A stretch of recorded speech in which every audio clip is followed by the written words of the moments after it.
मिथुन राशि वाले बंधु, आप सभी का बहुत बहुत स्वागत है मिथुन राशि भिंड यूट्यूब चैनल में। तो मिथुन राशि वालों, जरा ध्यान से समझिए।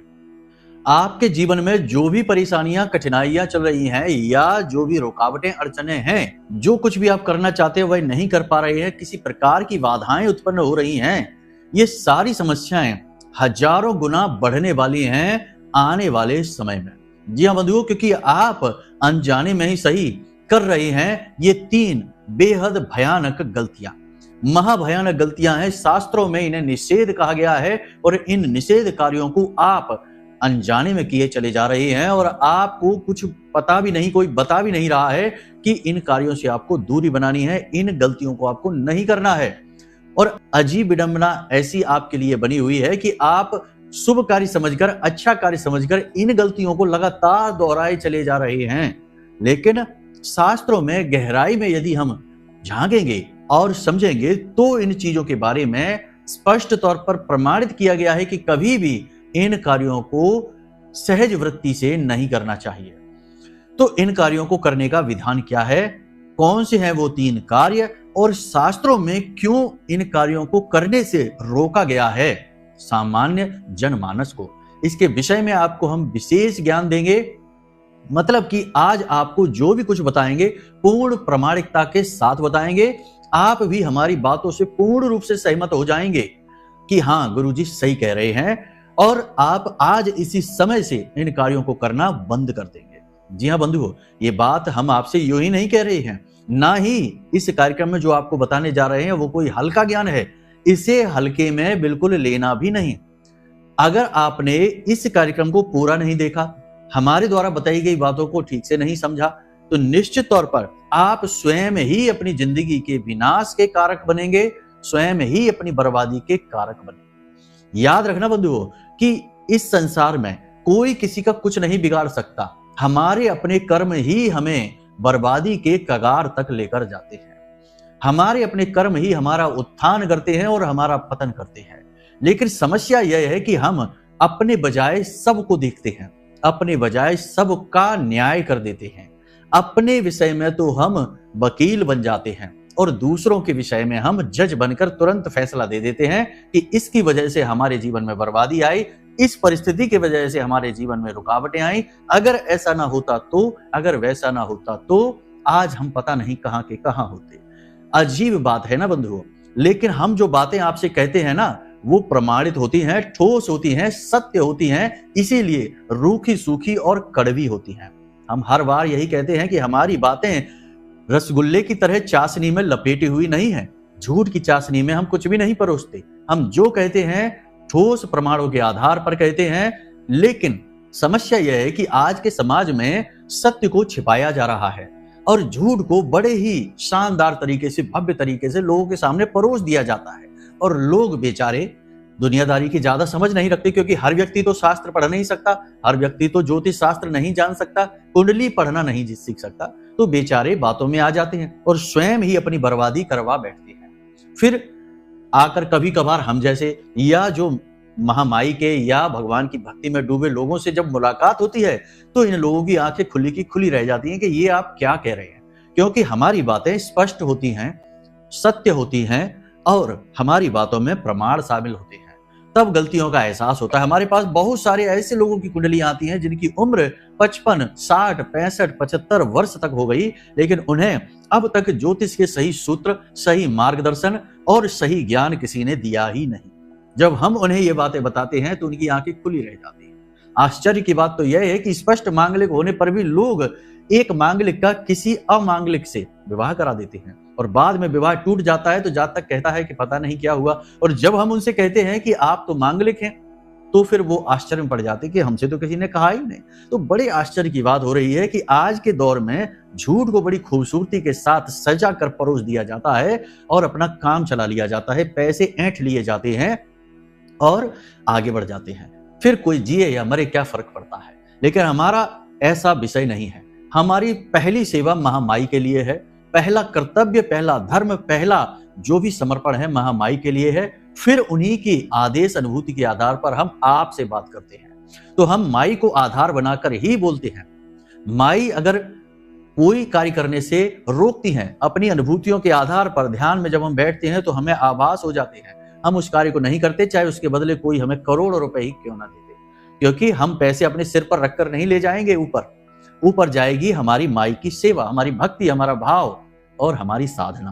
तो बस हम इसी भाव के साथ यह कार्य कर रहे हैं, इसलिए हमारी बातें रूखी सूखी होती हैं, कठोर होती हैं, कड़क होती हैं। कुछ लोग कहते हैं कि गुरुजी आप बहुत कठोर बोलते हैं, लेकिन हमारी बातें सत्य होती हैं, यह प्रमाणित है। और सत्य तो होता ही है कड़वा, ये तो आपने भी सुना है।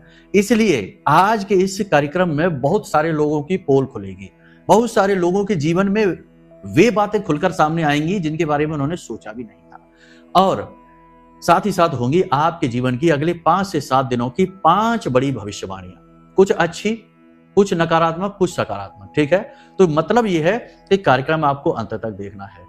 और हाँ, कार्यक्रम के अंत में हम आपको देंगे एक ऐसा सूत्र, एक ऐसा महामंत्र जो आपकी हर समय रक्षा करेगा, हर प्रकार से रक्षा करेगा। चाहे शत्रु हो, चाहे कोई नकारात्मक ऊर्जा हो, चाहे किसी के द्वारा किया गया टोना टोटका, तांत्रिक क्रिया, नजर या किसी भी प्रकार की ऊपरी हवा बयार हो, हर एक से आपकी रक्षा होगी। ऐसा महामंत्र आपको देंगे। और याद रखना कि कुछ लोग यहाँ पर भी ज्ञान बताएंगे हमको कि मंत्र कैसे आप दे सकते हैं, मंत्र तो दीक्षा और ये वो। तो जब हम आपको मंत्र दे रहे हैं तो हम आपके गुरु हो गए ना, मंत्र तो गुरु ही देते हैं। तो आप यही भाव के साथ इस मंत्र को ले लेना और इसका उच्चारण करना। प्रथम उच्चारण से ही इसका प्रभाव अपने शरीर पर महसूस करेंगे आप, इस बात की हम गारंटी देते हैं। ठीक है, तो बस अंत तक कार्यक्रम को देखना है, सारी बातों को समझना है और जीवन को खुद ही अपने हाथों से सुंदर बना डालना है। याद रखना कि करना सब कुछ आपको ही है। तभी तो तुलसी बाबा ने लिखा श्री रामचरितमानस में कि कर्म प्रधान विश्व करे राखा, जो जस करई सो तस फल चाखा। तो आप जैसा करेंगे वैसा ही फल चखेंगे। चलिए बंधुओं, तो उम्मीद करते हैं आप हमारे भाव, हमारी बातों को समझ रहे हैं। कार्यक्रम में अंत तक जरूर ठहरेंगे, तभी हमारी मेहनत सफल होगी। तो चलिए माई का जयकारा लगाते हैं। कमेंट बॉक्स में लिख डालिए पूरे भाव के साथ, जय मां भद्रकाली कृपा करो। महामाई निश्चित तौर पर आपके ऊपर कृपा कर चुकी हैं, तभी तो ये कार्यक्रम आप तक पहुंचा है। वरना आज के समय में कोई किसी की गलतियां कहां बताता है। गलतियों पर तो पर्दा डाल दिया जाता है और अपना मतलब सीधा करके लोग आगे बढ़ जाते हैं। ये काम बहुत कम लोग करते हैं जो हम कर रहे हैं। तो ये माई की कृपा ही तो है, तभी तो आपके पास स्पष्ट ज्ञान आया है। अब यदि भाव गहरा बने तो लिख देना कि मैं भी माई के परिवार का हिस्सा हूं। महामाई के परिवार का हिस्सा बनना तो इस संसार, इस ब्रह्मांड का सबसे बड़ा कार्य है। तो चलिए बंधु, अपने मूल विषय को प्रारंभ करते हैं। सबसे पहले आपको बताते हैं 5 बड़ी भविष्यवाणियां। प्यारे मित्रों, हमारे अत्यंत प्रिय और परम पूज्य अमिताचार्य जी के पास मां बगलामुखी और मां भद्रकाली की साधनाओं का वर्षों का अनुभव है और माता रानी की इनके ऊपर पूर्ण कृपा और सिद्धि है। आचार्य जी ने अपने सटीक कुंडली विश्लेषण और श्रेष्ठतम उपायों के माध्यम से हजारों लोगों के जीवन को खुशियों से भरा है। आचार्य जी का कुंडली विश्लेषण और उपाय करवाने का तरीका इतना अद्भुत है कि जीवन के हर एक दुख और कष्ट का कारण जड़ से ही समाप्त हो जाता है।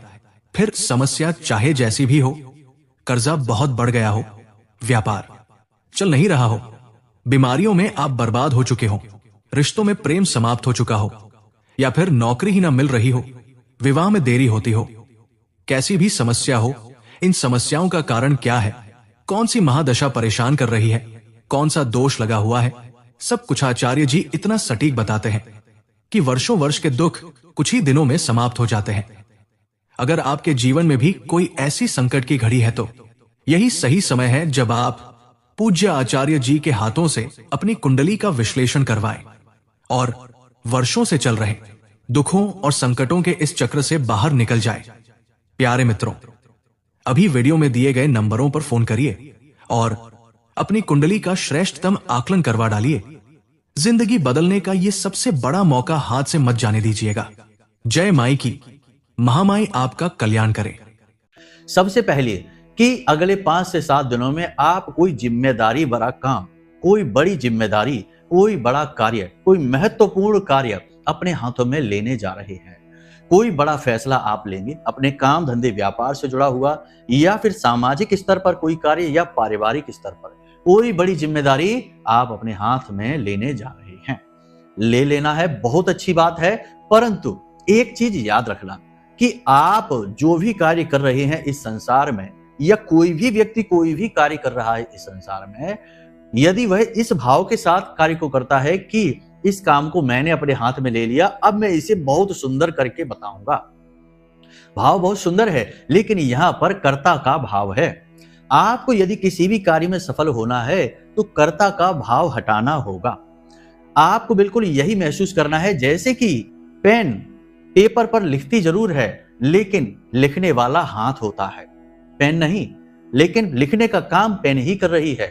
तो अब चाहे पेन 10 पेपर भर डाले, बड़ी बड़ी सुंदर कविताएं कर डाले, कहानियां नाटक लिख डाले और लोग सुनकर प्रभावित हो जाएं, लेकिन वहां पर पेन की भूमिका कितनी है आप अच्छी तरह से जानते हैं, और हाथ की भूमिका कितनी है अच्छी तरह से जानते हैं। तो आपको यही भाव रखना है पेन वाला, कि काम तो आप ही कर रही हैं, लेकिन काम करवाने वाला वो है जो ऊपर बैठा है, ब्रह्म, ठीक है, जिसमें आपकी आस्था है। तो अपना हर काम, हर जिम्मेदारी जो आप लें उसे समर्पित कर देना। हनुमान जी की पूजा करते हो तो कह देना, प्रभु हनुमान जी, हम इस कार्य को आज अपने हाथों में लेने जा रहे हैं, नए ऑफिस का निर्माण कर रहे हैं, नए बिजनेस को करने जा रहे हैं, जो भी कार्य है, अब हम यह कार्य आपको समर्पित करते हैं। आप हमें इतनी शक्ति, इतनी ऊर्जा देना कि हम इस कार्य को बहुत ही अच्छी तरीके से कर सकें, और इसके जो भी परिणाम होंगे उन्हें हम बड़े प्रेम से स्वीकार करेंगे, चाहे ये काम बने या बिगड़े। इस भाव के साथ जब आप कार्य करेंगे तो 101% आपका काम बनेगा ही बनेगा, क्योंकि जो भगवान की शरण में चला गया, भगवान उसका अहित थोड़ी करते हैं। लेकिन समस्या यह है कि यहाँ तो लोग खुद ही हीरो बनना चाहते हैं, खुद ही नायक बनकर अपना नाम आगे रखना चाहते हैं, और जब विपत्ति में, परेशानी में फंसते हैं तो भागते हैं भगवान की ओर कि आप भगवान बचाओ। भगवान आपको कैसे बचाएं? आपने भगवान को कहीं पर शामिल ही नहीं किया अपने जीवन में, केवल मुंह में, शब्दों में शामिल किया, बाकी जीवन में तो शामिल ही नहीं किया। तो ये जो तरीका है ये सफल तरीका है, और वो जो तरीका असफल तरीका है। आप चुन लीजिए कि आपको क्या करना है, ठीक है। दूसरी बड़ी जो भविष्यवाणी है वो ये है कि अगले 3 से 5 दिनों में आपकी एक यात्रा होगी।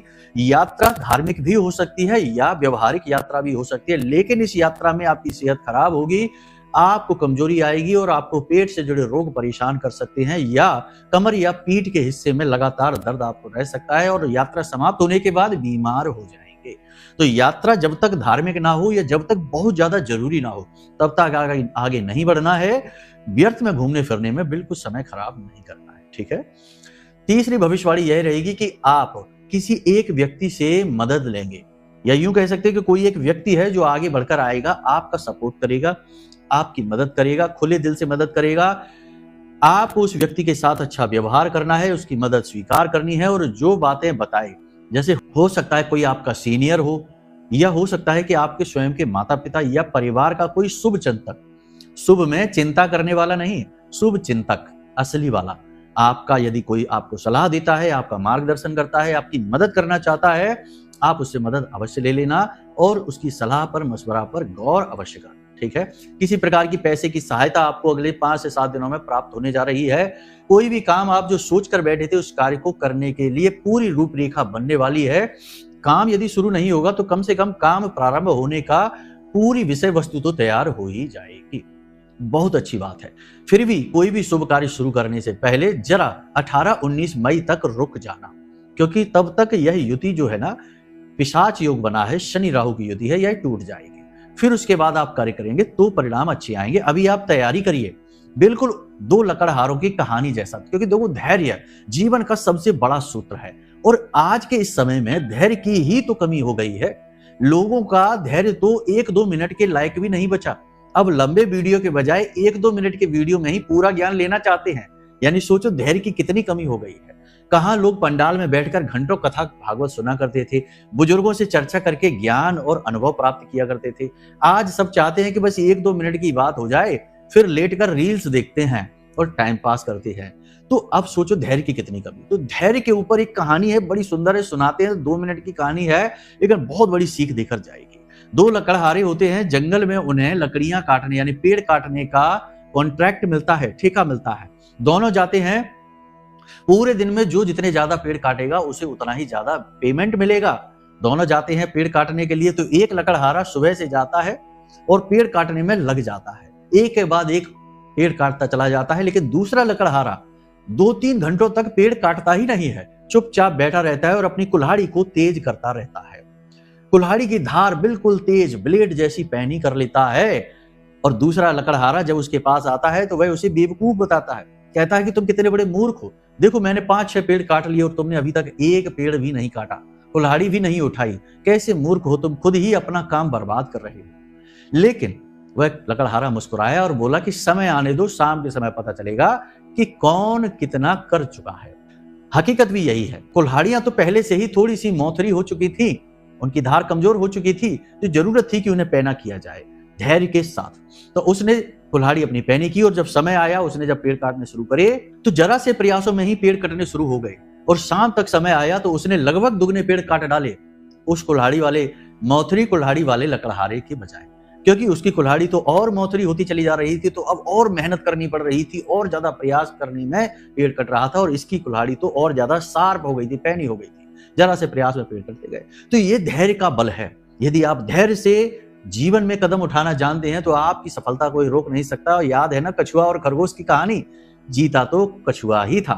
तो बस यही है, अकुलाना नहीं है, ज्यादा आपको बेचैन नहीं होना है, धैर्य से काम लेना है। अगली भविष्यवाणी आपको बताते हैं, आपके व्यक्तिगत जीवन में यानी कि पति पत्नी के बीच या प्रेमियों के बीच में किसी बात को लेकर तनाव हो सकता है, नकारात्मक स्थितियां बन सकती हैं, किसी बात को लेकर बहस हो सकती है, स्थिति खराब भी हो सकती है, लेकिन बहुत ज्यादा खराब नहीं होगी। आपको करना यह है कि एक दूसरे पर भरोसा रखना है और आपको विशेष तौर पर धैर्य के साथ काम लेना है। जल्दबाजी में बिना सोचे समझे कुछ भी नहीं कहना है, कोई निर्णय नहीं लेना है और किसी तीसरे व्यक्ति को अपने दोनों के बीच में नहीं आने देना है। अक्सर यही होता है, जब जब जोड़ों के बीच में यानी पति पत्नी या प्रेमियों के बीच में तीसरे व्यक्ति की बात सुनी जाती है, बात बिगड़ जाती है। क्योंकि ये जोड़े जो बनते हैं ये बड़े अनोखे हैं, ये प्रकृति बनाती है और प्रकृति ही इनको मौका देती है कि एक दूसरे को समझो। लेकिन तीसरा व्यक्ति आएगा तो वो आपकी समझ पर पर्दा ही डालेगा, आपको अपनी समझ थोपने की कोशिश करेगा, तो फिर ये रिश्ता खराब हो जाता है। तभी तो बहुत सारे रिश्ते हमने टूटते देखे हैं जब उन्होंने तीसरे की बात सुनी, चाहे वह तीसरा किसी के माता पिता ही क्यों ना हो, लेकिन रिश्ता टूटेगा। तो आपको आपसी समझ बनाकर रखनी है, क्रोध नहीं दिखाना है, क्योंकि आपको अगले 5 से 7 दिनों में क्रोध आएगा, चिड़चिड़ाहट होगी, काम की अधिकता रहेगी, शारीरिक थकान रहेगी, सेहत भी आपकी खराब हो सकती है। इस वजह से आपको तनाव की स्थिति रहेगी, तो क्रोध चिड़चिड़ाहट होगी। तो आपको अपनी वाणी पर संतुलन रखना है, गलत शब्दों का प्रयोग नहीं करना है और धैर्य से काम लेना है। ये बहुत ही अधिक महत्वपूर्ण है। अब बात करते हैं अगली भविष्यवाणी, यानी कि आपके हाथों से कुछ फिसल सकता है, कुछ आपके हाथों से गिर सकता है, आपके हाथों से आपका कोई सामान चोरी हो सकता है, खो सकता है, कोई कीमती सामान, पैसे वगैरह गिर सकते हैं या कोई सामान गिरकर टूट सकता है, मोबाइल वगैरह गिर सकता है। थोड़ा आपको सावधान रहना है, अलर्ट रहना है, लापरवाही चीजों को हैंडल करने में ना दिखाएं। वाहन आदि चलाने में आपको सावधान रहना है, थोड़ा लापरवाही दिखाएंगे नुकसान ज्यादा हो जाएगा। साथ ही अपनी चीजों को बहुत ही सुरक्षा के साथ रखिए, वाहन अपना, अपना मोबाइल, अपने पैसे, अपनी चीजें बहुत संभाल कर रखिए। चोरी भी हो सकते हैं, खो भी सकते हैं, तो ये चीजें बहुत जरूरी है, सतर्कता बेहद आवश्यक है। पैसे को लेन देन को लेकर बहुत अलर्ट रहें, कोई धोखा हो सकता है। किसी नए काम धंधे व्यापार की अभी शुरुआत ना करें, किसी भी प्रकार का फेरबदल ना करें, कोई भी महंगी चीज अभी ना खरीदें। 18-19 मई के बाद समय अच्छा आएगा, फिर आप इन कार्यों को करें। तब तक केवल योजना भूमिका बनाएं, वही आपके लिए सर्वश्रेष्ठ सलाह रहेगी। तो ये तो आपकी भविष्यवाणियां रही, कुछ अच्छी कुछ बुरी, आप अच्छी तरह से समझ लेना, है आपका स्वयं का आंकलन ही। अपनी सेहत का विशेष ख्याल रखना, समय पर खान पान करना और जितना हो सके उतना एकांत में रहें, अपने आत्म मंथन करें, लोगों से चर्चाएं कम करें, लंबी लंबी बहसबाजी चर्चाओं में ना पड़ें, इसकी उसकी बुराई और गप्पे हाँकने में अपना समय खराब बिल्कुल भी ना करें, नकारात्मक लोगों से दूर रहें। ठीक है, अब बात करते हैं गलतियों की। तो देखिए बंधु, जैसा कि आपको हम बताते हैं या बहुत सारे लोग बताते हैं कि अभी शनि और राहु की युति बनी हुई है। कोई कह देता है कि शनि का समय है, कोई कह देता राहु का समय है, कोई कह देता अभी बुरा समय है। तो एक काम करो कि आप शनिदेव के उपाय शुरू कर दो। तो आपको भेज दिया शनिदेव के मंदिर में। अब शनिदेव के मंदिर में जाके आपने शनिदेव के उपाय शुरू कर दिए, लेकिन शनिदेव के मंदिर में शनिदेव की मूर्ति लगी हुई है। आपने शनिदेव की मूर्ति के दर्शन किए, हाथ जोड़े, उपाय किया और चले आए। सब कुछ साधारण लग रहा है, लेकिन यहां से आपकी बर्बादी शुरू हो जाएगी। 2-3 बातें यहां पे हम आपको बताएंगे, आपको सुनकर आश्चर्य होगा। पहली चीज तो यह है कि शनि कोई देवता नहीं है, पूज्य देव नहीं है। वैसे नाम में तो शनिदेव कहते ही हैं, लेकिन शनिदेव की पूजा नहीं होती है। यदि पूजा हो रही होती तो आपके, हमारे और सभी हिंदुओं के पूजा घर में शनिदेव की भी फोटो या मूर्ति लगी होती। क्या है आपके घर में? नहीं है। क्यों नहीं है? कभी आपने सोचा है? इसीलिए तो नहीं है क्योंकि शनिदेव एक क्रूर देव हैं। उनका आपकी पूजा पाठ से कोई फर्क नहीं पड़ता। आप कितनी भी पूजा पाठ करें, आप शनिदेव को अनुकूल नहीं बना सकते हैं। उल्टा जितनी बार आप पूजा करेंगे, जितनी बार शनिदेव के आप सामने जाएंगे, आपकी दुर्गति होती चली जाएगी। आप भयंकर कर्जे में चले जाएंगे, रोग दोष आपके ऊपर लगने लगेंगे, आपके जीवन में भयंकर नकारात्मकताएं आ जाएंगी, आप सह भी नहीं पाएंगे। कारण इसका यह है कि शनिदेव को श्राप लगा हुआ है। शनिदेव की दृष्टि जिस जिस इंसान पर पड़ेगी उसकी बर्बादी तय है, कोई रोक ही नहीं सकता, क्योंकि शनिदेव की दृष्टि ही बकरी है।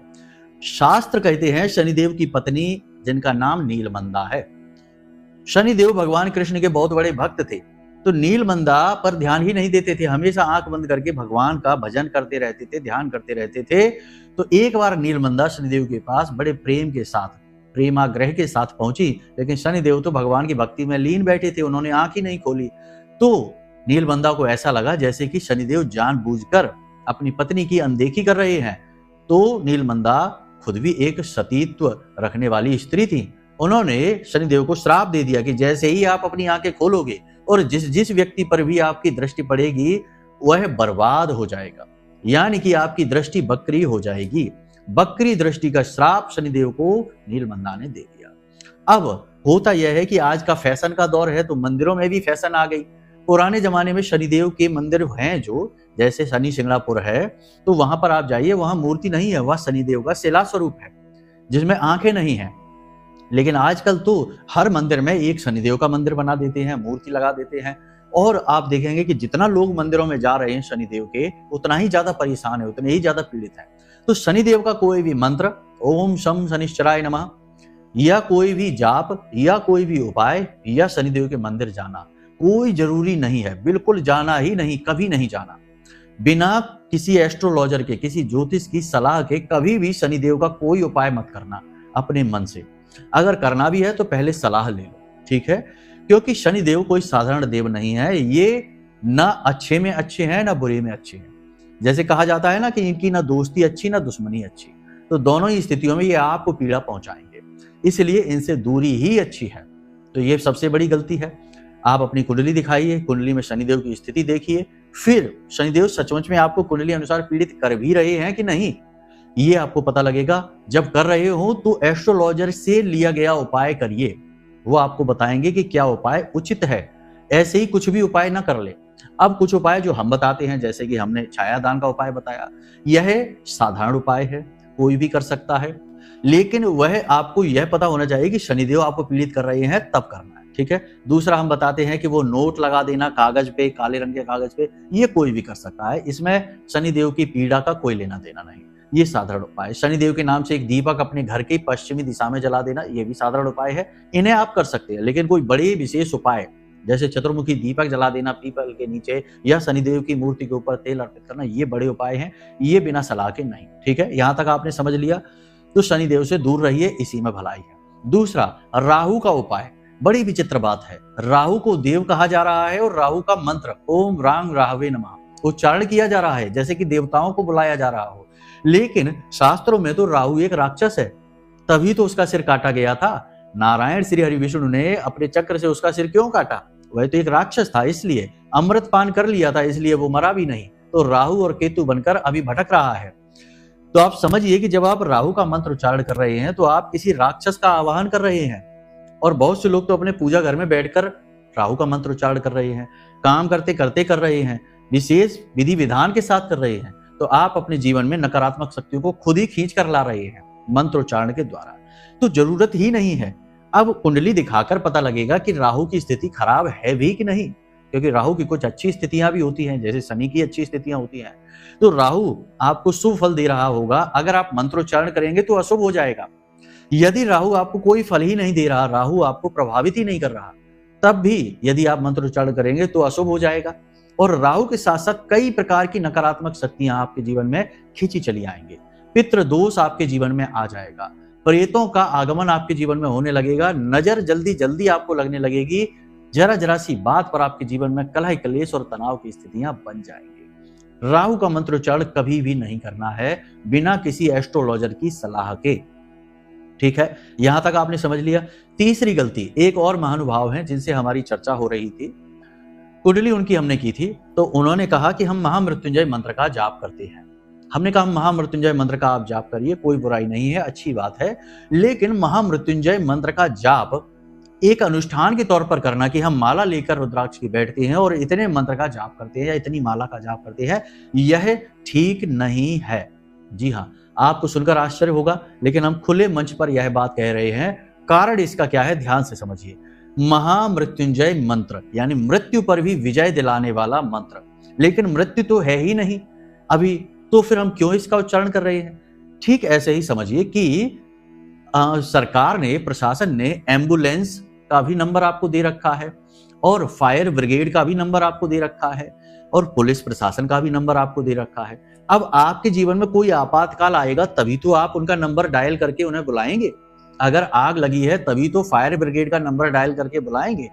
आग लगी नहीं है, सब कुछ सही है और बार बार नंबर डायल करके उन्हें बुला रहे हैं, तो इससे क्या होगा? आपकी छवि खराब होगी और विभाग में लोग आपसे क्रोधित हो जाएंगे, आपके खिलाफ कार्रवाई हो जाएगी। तो महामृत्युंजय मंत्र उस स्थिति में किया जाता है जब कोई भयंकर रोग घर में आ गया हो, कोई विशेष व्यक्ति भयंकर पीड़ित हो गया हो, या फिर मृत्यु के समान जीवन में कोई कष्ट चल रहा हो, मृत्यु तुल्य कष्ट चल रहा हो। ऐसी विशेष भयंकर नकारात्मक स्थितियों में महामृत्युंजय का अनुष्ठान किया जाता है। ये चलते फिरते जाप किया जाने वाला मंत्र नहीं है, मृत संजीवनी मंत्र के समान इसमें बल है, इसे मृत संजीवनी मंत्र भी कहा जाता है। और आप यूं ही इसका जाप करने में लगे हुए हैं, तो भला कैसे पॉजिटिव एनर्जी आपके जीवन में आएगी? मृत्यु का मंत्र आप जाप कर रहे हैं। देखिए, भोले बाबा की बात यहाँ पे बहुत से लोग कहेंगे भोले बाबा का मंत्र कैसे खराब हो गया, ये तो भोले बाबा को मृत्यु का देवता भी कहा जाता है। भोले बाबा की बारात में जितने देवता थे उससे ज्यादा भूत प्रेत पिशाच दानव सब शामिल थे। तो आप ये ना कहिए, भोले बाबा जहां जीवन दाता हैं वहीं जीवन हरता भी हैं। ठीक है, इसीलिए उन्हें विनाश के देवता कहा जाता है। तो आप सारी चीजों को जब तक समझेंगे नहीं तब तक आप अपने जीवन में खुद ही बर्बादी को बुलाते रहेंगे। तो आपको भोले बाबा की आराधना करनी है, अनुष्ठान करना है, तो पंचाक्षरी मंत्र है ओम नमः शिवाय। इस मंत्र का उच्चारण करिए। किसने रोका है? भोले बाबा का सात्विक मंत्र है और सौम्य मंत्र है, बड़ी जल्दी सिद्ध हो जाता है, भोले बाबा की कृपा प्राप्त हो जाती है। और भोले बाबा तो इतने भोले हैं कि एक लोटा जल में ही प्रसन्न हो जाते हैं, ज्यादा करने की जरूरत ही नहीं है। ठीक है, तो यहां तक आपने समझ ली बातें थोड़ी सी अजीब आपको लग सकती हैं क्योंकि ये चलन से बाहर की बातें हैं, लेकिन 100% सत्य है। हमने प्रमाण के साथ आपको दिया है, हर बात बताई है, प्रमाण शास्त्रों के अनुसार बताए हैं, आप खुद सर्च कर सकते हैं। वैसे इतना ज्ञान तो आजकल सबके पास होता ही है, साधारण सी बातें हैं, ये कोई बहुत गहरी बात नहीं। ठीक है, तो यहां तक आपने समझ लिया। तो ये गलतियां आप कर रहे हैं, इन गलतियों को आप हटा दीजिए अपने जीवन से, वरना आप ग्रह नक्षत्र अनुकूल होने के बाद भी उनका लाभ ले नहीं पाएंगे। जी हाँ, 18-19 मई के बाद ग्रह नक्षत्रों की स्थितियां अनुकूल बन रही हैं, उनका लाभ आप ले नहीं पाएंगे, स्थिति आपके जीवन में ज्यों की त्यों बनी रहेगी। ठीक है, तो ये चीज आपने समझ ली। अब बात करते हैं उस मंत्र की जो पल प्रतिपल आपकी रक्षा करेगा, शत्रुओं से रक्षा करेगा, हर नकारात्मकता से रक्षा करेगा। मंत्र महाविद्या का है, मां बगलामुखी का है। पहले भी हमने आपको यह मंत्र बताया है, फिर से हम आपको बता रहे हैं, क्योंकि जब तक आप इसे अपने जीवन में नहीं उतार लेंगे, हम इसको बार बार आपको देते रहेंगे, क्योंकि यह मंत्र बहुत ही सिद्ध है और मां का निवेदन मंत्र है। ठीक है, तो इसमें आपको यह जरूरत नहीं है कि कोई गुरु ही आपको यह मंत्र दे।